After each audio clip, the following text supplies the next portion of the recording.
This podcast may include sensitive subjects. Hosts Ashlyn and Kensington are not mental health professionals. They share personal experiences, not professional advice. Viewer discretion is advised. What if I told you you can get out of this stuck, fog, dark place quickly just with the shift of your mind?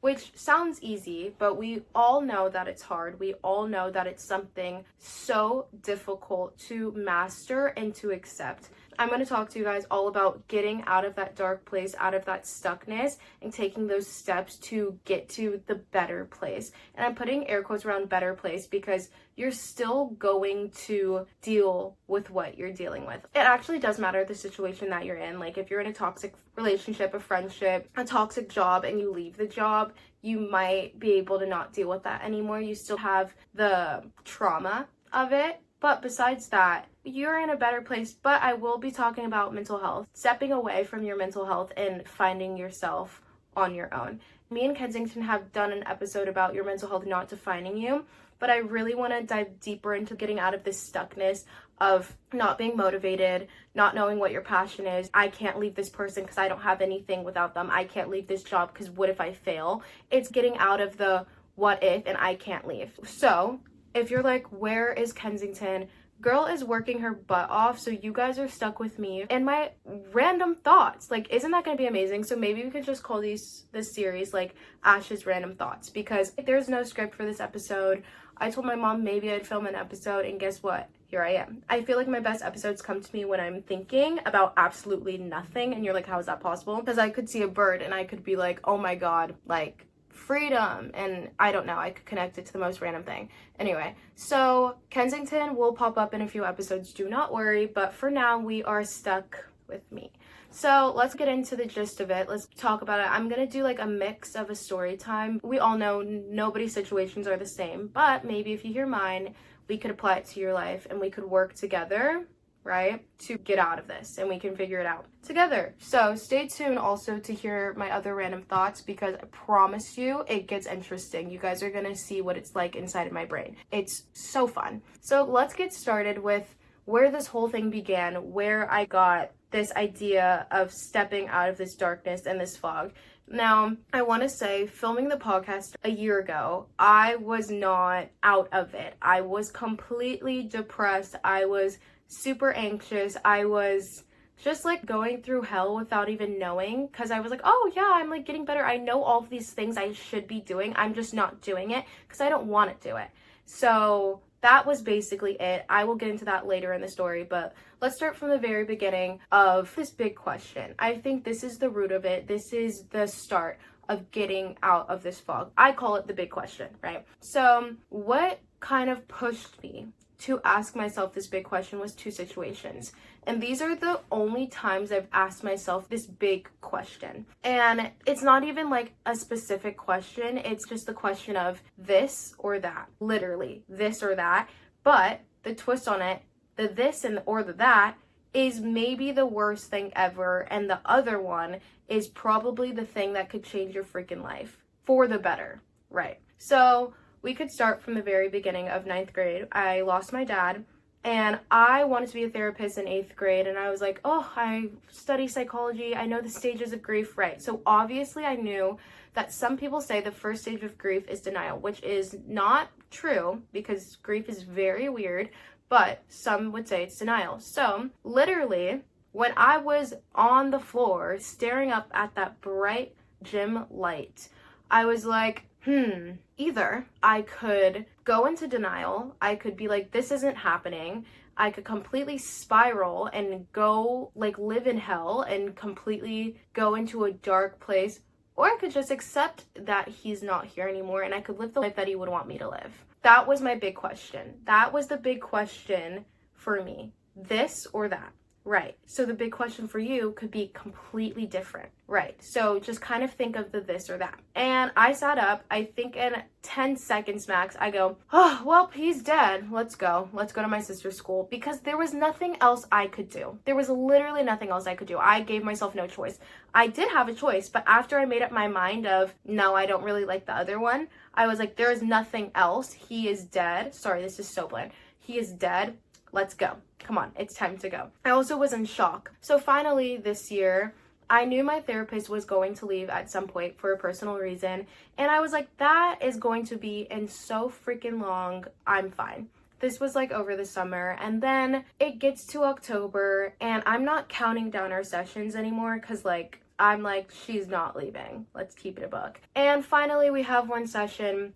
She's like, so this was our last session. I've never felt like doom in my life, even though I just talked about my father dying. Anyway, I was like, where are you going? Like, I knew where you were going. Oh my God. By the way, I rushed off that phone call so freaking quickly. I was like, okay, like, it's okay, bye. So, because I didn't want her to see me cry. I was like gonna bawl my eyes out. She's only seen me cry once.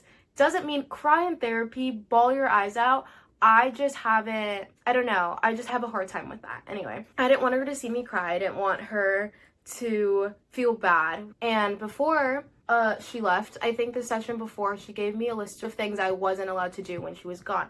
I'm going to briefly dump over it. It's just the small gist of don't get in trouble and don't scare me. And I was like, okay, fair. And then at our last session, she was like, I want you to do a few things. I got a poster for my dream school, dream college, and she was like, I want you to hang it up right in front of your face and where you can see it every single day, and I just want you to put it up. This is what she wants me to do, so I'm gonna do it, because normally I wouldn't do things like that, but I was like, she wants me to do it, I'm doing it, because now she's not here anymore, and I'm so upset. She's coming back, by the way, don't worry. And I asked myself that big question once again. Either I could better myself, take those steps to get better, to figure out how to heal my mental health, how to get out of this darkness, or I could basically bury myself in my room, not come out, and have a horrible senior year. I could have a different first semester. I chose not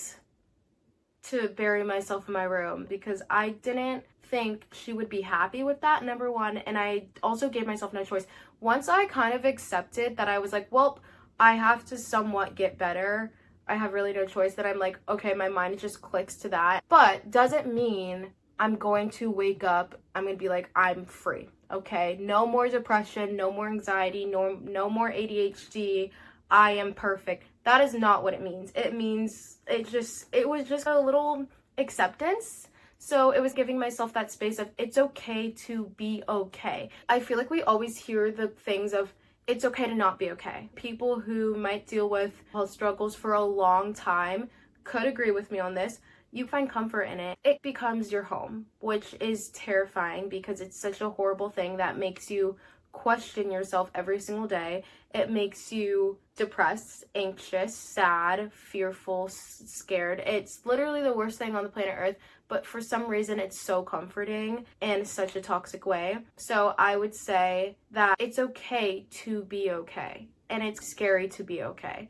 I was very scared to be okay. I was super scared to take that step and be like, I'm not just the girl with a dead dad, dark humor, and mental health issues. I have more to me, but the question was finding that. What was that? Because already sophomore year, I lost my passion for volleyball, and I lost the person who pushed me to do that. So I've been playing volleyball since the age of 7. I've trained my whole life for it to be taken away from me one by one. What am I without that? And then I buried myself into my mental health. What am I without this? What am I without this person? What am I without this toxic friendship? What am I without my dog? What am I without, like, my perfect 4.0? What am I without that? You are so much more than that one obsessive thing that you have, or that one thing you thought that you have to have, or the thing that you've been working for so long that you got that doesn't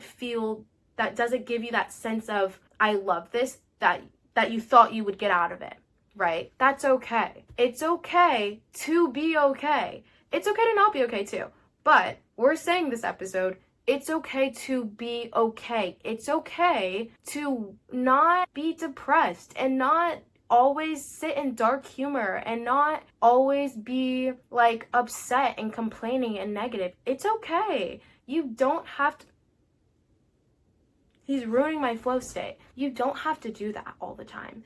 That's the first step, I would say. Asking yourself that big question and realizing that there's only two options. There's actually probably more than two options. I just give myself the worst and the best. That's it. I don't know. That's just how I am. You could see it like that. You could maybe find a middle ground. Anyway, so then there's that thing to get you out of the darkness. What is it? How do you find it? And how do you know if it's that thing? This thing does not have to be your passion. It literally does not have to be the thing that you, oh my God, like I'm going to turn my whole life around because of this. Well, actually, that is the thing. I lied. But it doesn't have to be your passion for life. Let's say I want to be an actress and I get inspired by sketching. I have a passion, but sketching has gotten me out of my darkness. So it's the thing that pulls you out of your darkness to maybe go find your passion. Or maybe your passion is what pulls you out of the darkness and you just travel with that.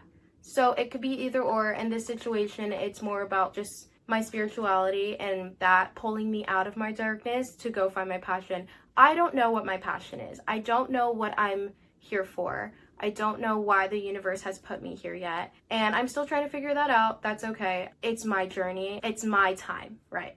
So we can go to the beginning of my senior year when I was still in therapy. I went on this senior retreat called Kairos, and it completely changed my life, completely changed my mind. I think it was one of my favorite things I've ever done. And I would honestly do anything to go back and relive that or give that experience to somebody else, because it was something so deeply special to me that you could only be there to experience. But also, the things you put into a retreat or to a healing, you will get out of it. If you don't put anything in it, you are not going to get anything out of it. And I decided to put everything in it. I was like, okay, I'm just going to give myself away and I'm going to just try it. Don't have my phone.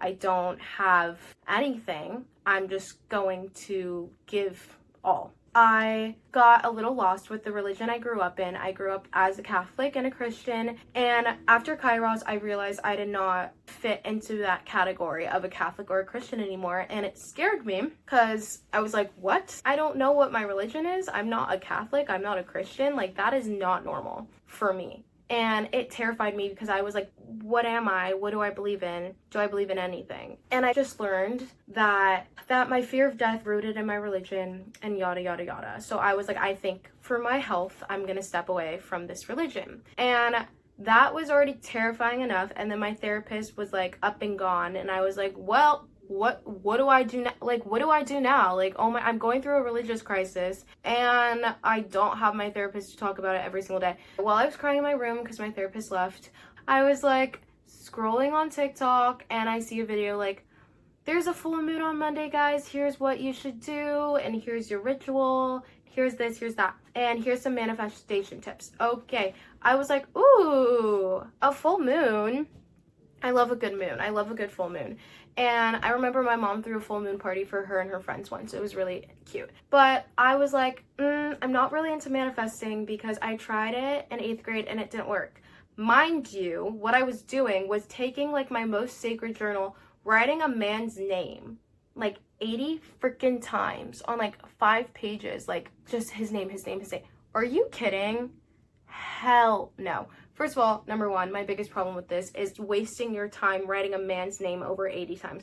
Never freaking do that, because what a waste of your time, your breath, your space, your handwriting, your sacred journal, space and time. Are you kidding me? Number two, that is not how manifesting works in my eyes. Or it just, honestly, you can't just write somebody's name down a bunch and be like, it's mine. Like, you really, I mean, you could, but it's like, it's probably not going to happen for you. So I was like, I don't know about this, but let me go on a rabbit hole. So I went on a rabbit hole in TikTok because that is the smartest thing to ever freaking do. Anytime I need to look something up, I go on TikTok first. Call me crazy. I'm just legit. I'm born in the right generation. Like, I don't go to Google. I go on TikTok and I'm like, what is this? And then it tells me and I'm like, right. So I'm going on TikTok and I'm going down these rabbit holes of manifesting and the full moon and these rituals and what to do and what not to do. And I see a release ceremony, I see letting go, I see manifest everything you want. Mind you, I already grew up in a very spiritual house, okay? Even though I was Catholic and Christian. My mom is very spiritual. She's very guardian angels are with you. She has black obsidian crystals, which are like negative charging crystals. Okay. And in 6th grade, when I left my old school, she was like, we're burning. Write stuff on a paper and burn it, right? Just releasing it. So I was like, oh, I know what this is. I've done this before. I got into this gist of preparing myself for this full moon on Monday. I had a full week. Okay. And in this week, completely changed my life. So I went on this deep dive of what is the deeper meaning, and I'm a why person, was a why person. I want to know why. You don't have feelings for me? Why? I didn't get this job? Tell me. I didn't get a B? I got a C? Why? That answer basically looks the same as that one. Why? Tell me, why did this happen? I needed to know why. I would rather have somebody sit in front of me and pick me apart piece by piece than not knowing why, which is such a big problem. Sometimes there is no why. Sometimes there is no answer. And this is something I really want you guys to think about. And I'm going to tell you my understanding of this story. When you're stuck in this place, you're just like, if this happens, then this happens, and this happens, and this something. There's a response on top of a response. They're just building, right? So basically, one day, I think there was like a philosopher and there was like a random person. They asked, what does the earth rest on? What is it resting on? And you guys are like, gravity. Duh. No. It's different. Think more of like a parable. Basically a Bible story that people would tell to teach kids lessons. A folk tale. That too. Like, they're like the same thing. So the dude was like, a turtle. The earth rests on a turtle. And the other person, let's say it's a woman, she was like, okay, what rests on the other turtle? He's like, another turtle. She's like, that turtle? He's like, another turtle. And then he goes, it's just turtles all the way down. So if you've read the book, Turtles All the Way Down, or seen the movie, it's freaking phenomenal. And at first I didn't really understand the theory of turtles all the way down. I thought they just made it up. And I looked at the theory and I realized that sometimes there is no answer. Or if there is an answer, there's always another explanation. There is always something else. It's never just one thing. And that helped me so much because I just wanted to, why am I like this? Why did I get the depression? Why am I the one who's anxious all the time? Why am I the one who can't perform well on tests? Why do I have dyslexia? Why do I have ADHD? Why do I have all of these things? And it keeps going. The answers keep going. It's not going to stop. It's just turtles all the way down. All the way down. I have mental health issues because of this.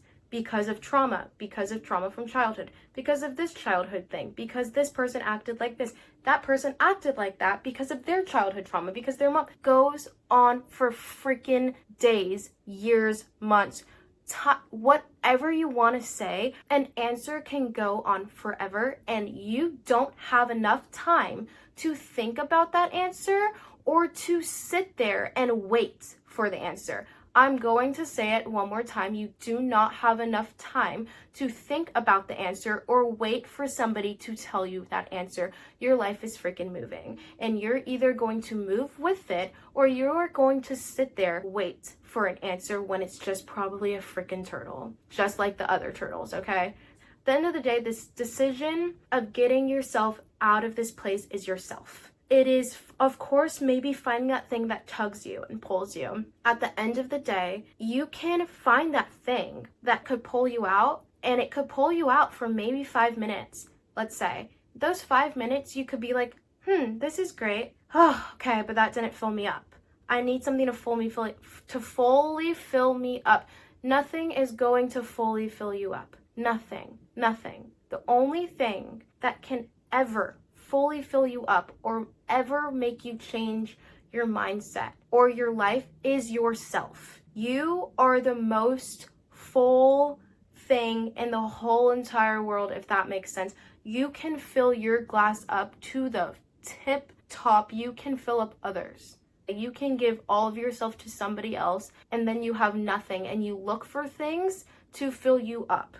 You look for things to make you feel better because you gave everything to a mental illness. You gave everything to another person, to a job that does not support you, that does not give you freaking anything. Life is a two-way road. Everyone's like, well, sometimes it's one way. No, not in your life and not in my life, because we can control our whole damn lives. So might as well get everything out of it. If you are in a relationship, better be two ways. No way in hell you're going to be doing something for the other person and you're not getting anything out of it. If you're in a job, if you're doing a job, you're giving them your hardest work and you're barely getting paid. Why are you there? What is it doing for you? You're wasting your time. Hello? Unless it's like that standby job, like when you're about to go to college or you just need money to save. But anyway, besides that, you're wasting your time. There is not enough time in the world to stop and think.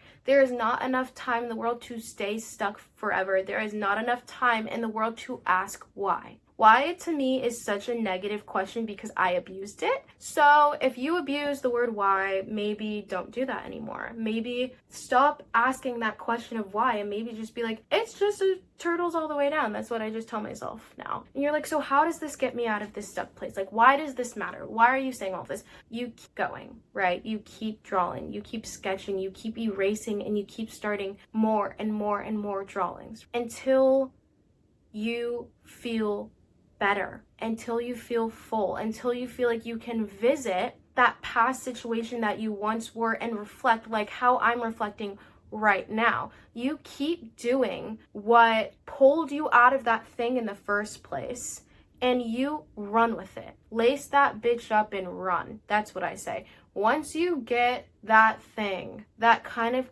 gets you going, that kind of just sparks your creativity, your maybe your passion, just anything in your body that just tells you, yes, this is why I do this. This is why I want to live. This is why I'm out of this funk. You better take that as a freaking sign, okay? Lace those tennis shoes up and run with that shit as fast as you can before you stop yourself. There's nobody else stopping you. There's nobody else stopping you. Time is not stopping you. The biggest things in life that will affect you the most is time in yourself. Not even other people. And other people are a part of our everyday lives, but time is working for you, not against you. And some people will say the opposite. It matters how you use the time. It matters how you look at it. You were stuck for a long time. I was stuck for 3 years. None of that was a waste of my time because without that 3 years of being stuck, I would never be here and I would never be at this high self that I am. Okay, I'm working to achieving my higher self. If I didn't get stuck like I did 3 years ago, I would just learn it later in life and I would never know how to get out of it probably, and I would never be able to see this higher self of mine. Maybe something could come along and pull me out. But there is a reason why I was stuck for 3 years exactly. And there's a reason why on the 4th year of high school, I was pulled out of it. There's a reason. And the reason is myself. The reason is finding it in myself and telling myself, it is okay to be okay, because there is more to you than your mental health. There is more to you than your eating disorder. There is more to you than grief. There is so much more to me than my dark humor and my blunt honesty and my shitty, bitchy attitude sometimes, okay? There is so much more to me than my mental health. And once you fully realize that there is more to life than your mental health, and it's okay to be okay and to search for something else and to kind of move out of that chapter of, I'm not that girl anymore who's just depressed and she's on medication, her dad's dead and she did this and no. Absolutely not. Absolutely not. Absolutely not. The only thing at the end of the day stopping you from getting out of that place of your mental health is yourself. It doesn't seem like it. It seemed hard. It's terrifying. It was terrifying for me because I was like, if I'm okay, everyone's going to expect so much from me and I can't give so much. Then I was like, okay, I can still give myself breaks. I can still give myself a second.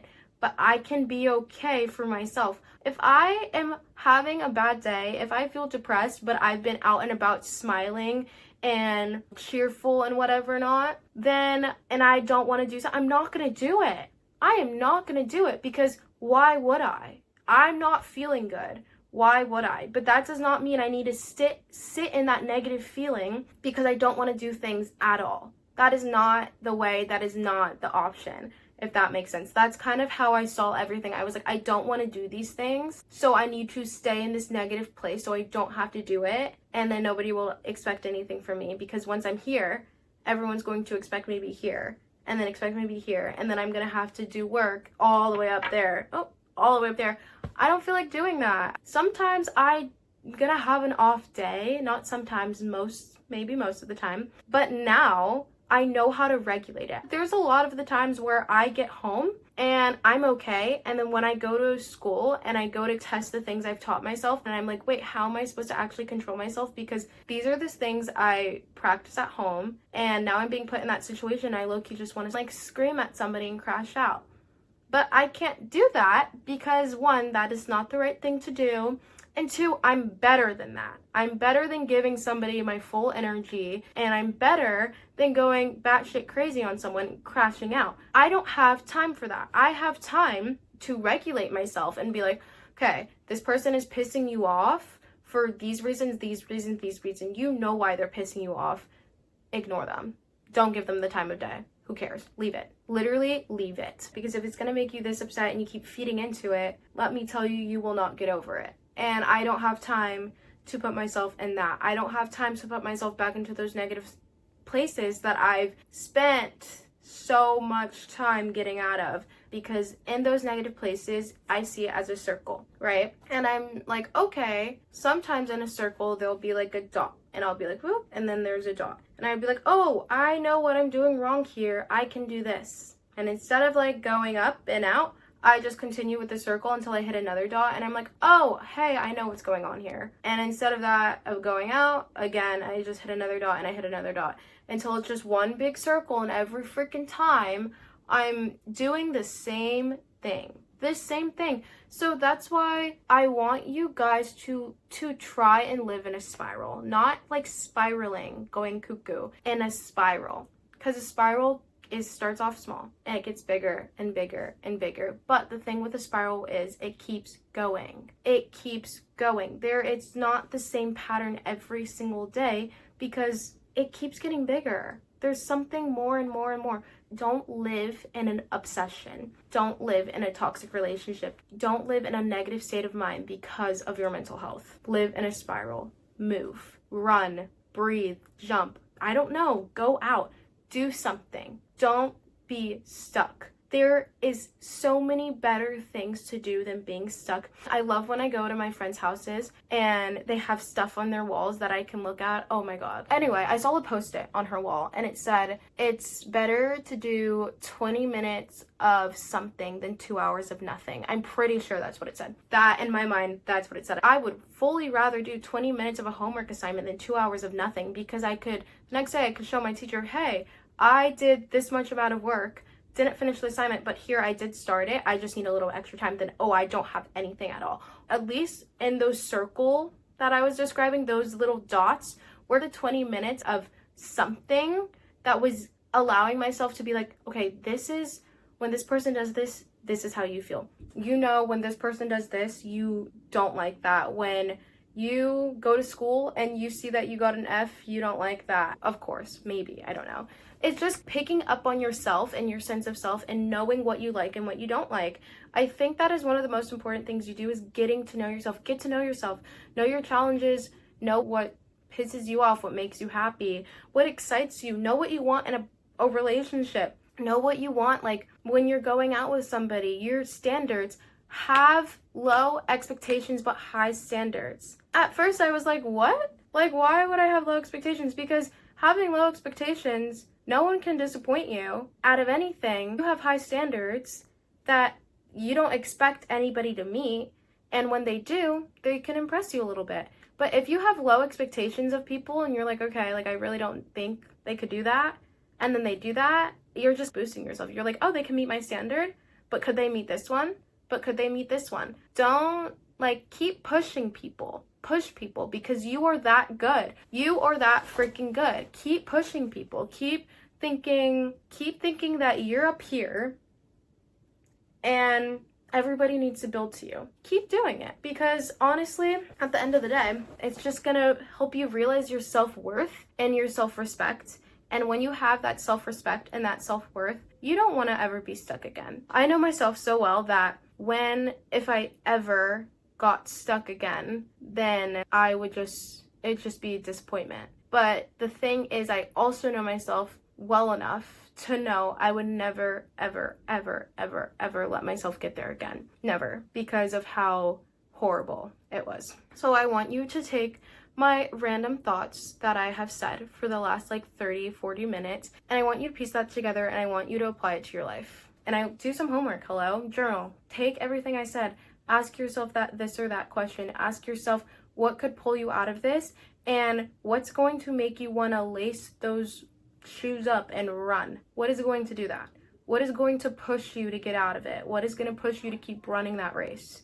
So I really want you guys to think about that. I really want you guys to allow yourself to just get lost in bettering yourself, having low expectations and high standards, because build self-respect, build confidence. Wake up one day and just decide, hey, I want to do this. I want to act like this. I'm just going to do it. This is the best thing of manifesting you could ever do. Wake up and be that bitch. Do you understand me? I want you to think about everything in this episode. And my question for you guys is actually I don't really have a question. Anyway, feel better, do better, and realize that you're that bitch, because you wouldn't do that to yourself. That's all. The way to get out of that stuckness, the way to get out of that darkness, is to ask yourself the question, to find the thing that pulls you out, then to find that thing that makes you to run with it, then to build your self-respect and your self-confidence to the point where you realize you will never do that to yourself again. That is the way you get out of this darkness and this stuckness. Goodbye.